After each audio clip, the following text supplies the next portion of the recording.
Validation isn't just wanting compliments or praise. It is needing approval before you act. It's over explaining decisions nobody asked you to explain. It's shrinking something true about yourself to fit into someone else's comfort level. And the most dangerous version of it isn't obvious at all because it looks like consideration, humility, and being a good person. Validation is outsourcing your sense of self. So let's talk about what that is actually costing you. Most people picture validation seeking as something obvious. For example, the person who constantly needs reassurance, the one who fishes for compliment, the one who falls apart at the first sign of criticism. And yes, that version exists, but it's not the one doing the most damage. The version that quietly runs your life is far more subtle. It's almost impossible to recognize from the inside because it comes dressed as being reasonable. It shows up in your career as staying in your job that stopped fitting you years ago, but you're staying because leaving would be hard to explain, because the title looks good, because the stability signals something to the people whose opinion you've decided matter. You are not trapped, you are performing. It shows up in your relationships as, let's say, overgiving, tolerating behavior that you know isn't acceptable, because somewhere underneath, the tolerance is a calculation. If I give enough, if I'm patient enough, if I make myself easy enough to be with, then they will choose me. And they might, but they won't be choosing you. They'll be choosing the version of you that was designed to be chosen. Sit with that for a second. And then it shows up in daily behavior as checking your phone after posting something just to feel something specific from who responded to your content. It's replaying conversations at 2 a.m. looking for the moment you said the wrong thing. It's overthinking decisions that only affect you because you've already preloaded the imaginary audience's reaction before you've made the choice. But the form I want to focus on, the one I've experienced most personally, is the subtle of them all. It is not approval seeking. It's something that looks almost identical to it from the outside, and the difference between the two actually matters. When I made the decision to live a stable life and move to Korea, I wasn't looking for anyone's approval. I was determined, okay? I knew what I was doing, and I knew people would try to stop me. But I found myself explaining over and over, reassuring people that I understood the risk, making the case for a decision that was already made. I didn't need permission. I just needed to be understood. That distinction between needing approval and needing to be understood feels important. But functionally, they produce the same behavior. You're still letting other people's reception of your choice have weight it doesn't deserve. You're still opening something private and certain to the possibility of being talked out of it. You're still outsourcing something that should live entirely inside of you. And when you do that consistently, when you keep handing that power to external responses, the cost is bigger than most people realize until they're paying for it. The first cost is the most fundamental. You lose your identity. It's never dramatic or all at once. It's through, I would say, thousands of small adjustments that you made in the direction of what other people seem to want from you. You soften the option that might create friction. You don't post that thing that feels too honest. You present the version of yourself most likely to be received well rather than the one that's actually true. And over time, the adjusted version becomes the default. You stop noticing the gap between who you are and who you've been performing until one day you feel deeply unknown, even by the people closest to you, and you can't quite explain why. The second cost is inconsistency. You, the validation seeker, you are confident when alone, but you're insecure around other people. You are clear when you're in private by yourself and uncertain when you're in public. You are decisive until someone pushes back, and then suddenly you're full of doubt.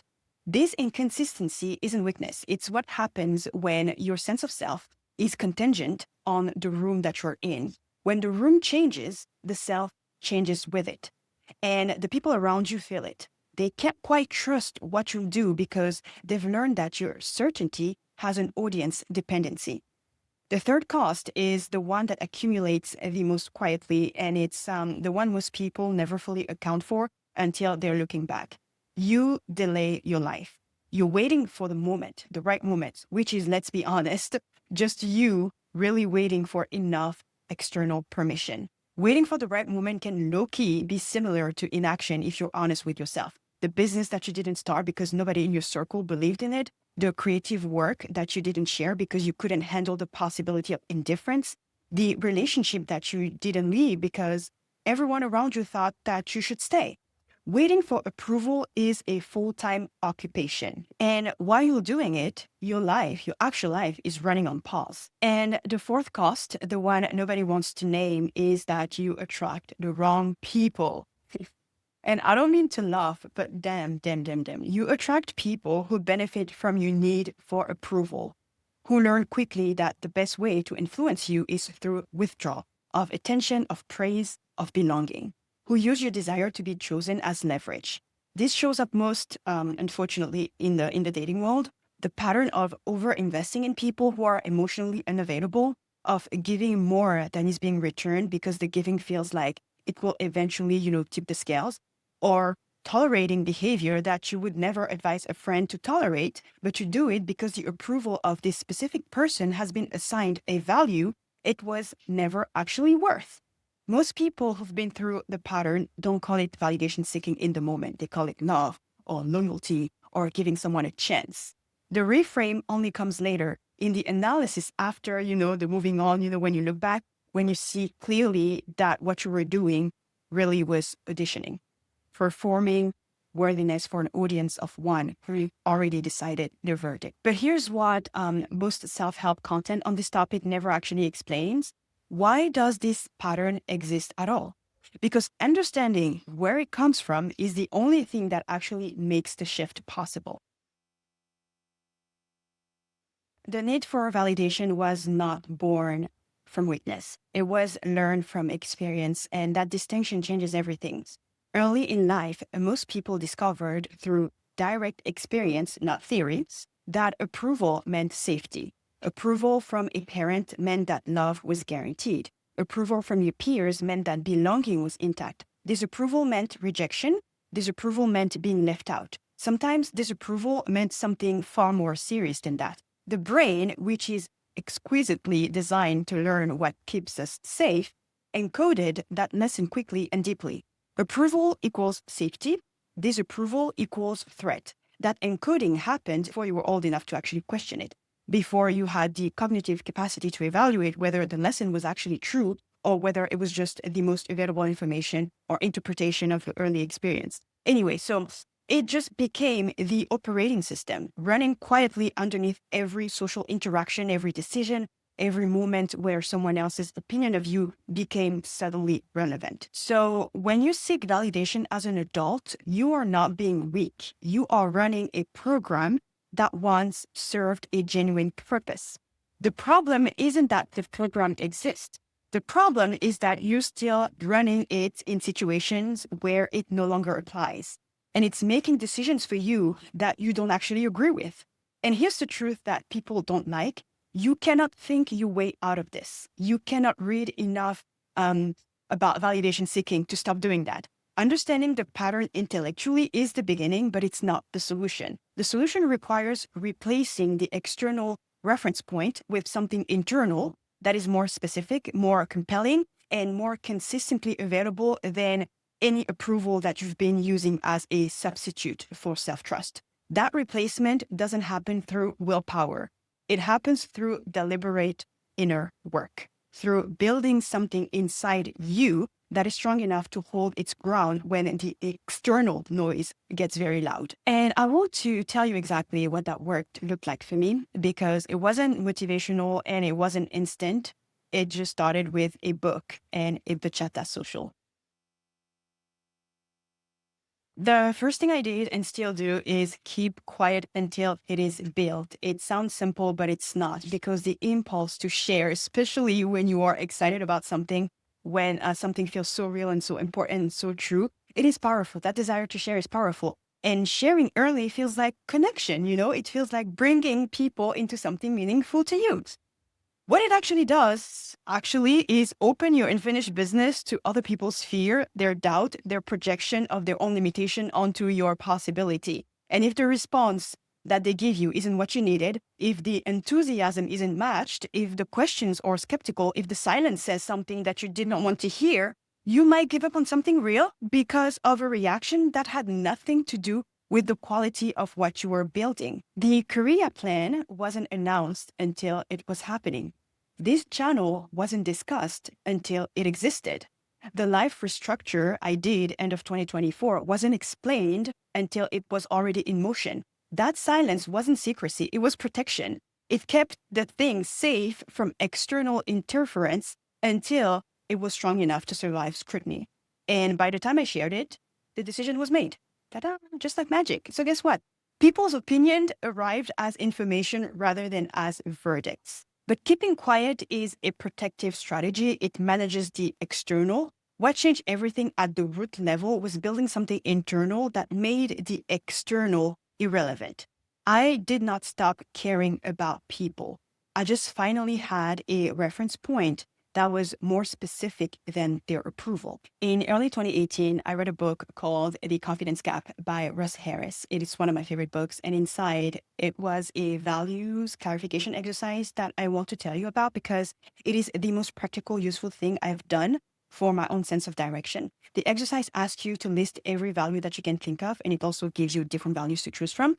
Then you start narrowing 10 values, then 8, then 5, then 3. Each round forces a harder choice. Each elimination reveals something about what actually matters versus what you thought should matter. By the end, you're not left with aspirational words. You are left with the truth about what drives you. For me, it was personal development at number 1, freedom at number 2, and gratitude at number 3. Self-reliance isn't far behind. I think it's number 4. And that's the reference point for me. And here's what having a specific reference point actually does. It makes decision before the moment of decision arrives.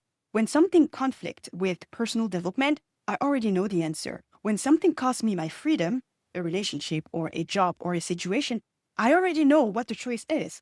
The deliberation collapses, the need for external input shrinks because I have internal input that is more specific and more trustworthy than anything someone else's opinion could provide. The book also told me to do something very uncomfortable at the time, something outside of my norm, something bold enough to prove to myself that I could act despite the internal noise. So I signed up to go to a bachata social alone, no friends, no safety net. And I want to be honest about how that actually went the first time because it didn't go the way the motivational version of this story would go. I decided to go. I was fine. The day of the event, I started panicking. The book had warned me about this. It told me explicitly, you will feel fine when you decide, and you will feel terrified on the day. That is normal. Go anyway. And guess what? I went anyway. Nothing dramatic happened, I swear, okay? I danced, I met people, I got home, and something had shifted inside of me. The evening was transformative because I had done the thing despite the noise in my head. My brain took note. Evidence was filed. You are someone who follows through even when it's uncomfortable. And that evidence accumulates. You are someone who can go anywhere alone. Over time, it becomes a story that you carry about yourself that is more powerful than anyone else's opinion. The last shift, the one that ties everything together, is the simplest reframe I have ever found for why universal approval was never the goal to begin with. You are not Wi-Fi. Wi-Fi broadcasts to everyone in range. It's designed for maximum reach. Its success is measured by how many devices can connect. If you're Wi-Fi, your goal is mass approval. The most people possible finding you acceptable, relatable, palatable. And optimizing for mass approval means averaging yourself down to the version most likely to offend nobody and move nobody. But guess what? You're Bluetooth. Bluetooth doesn't broadcast to everyone. It pairs with specific devices in proximity. It's designed for the right connection, not the widest one.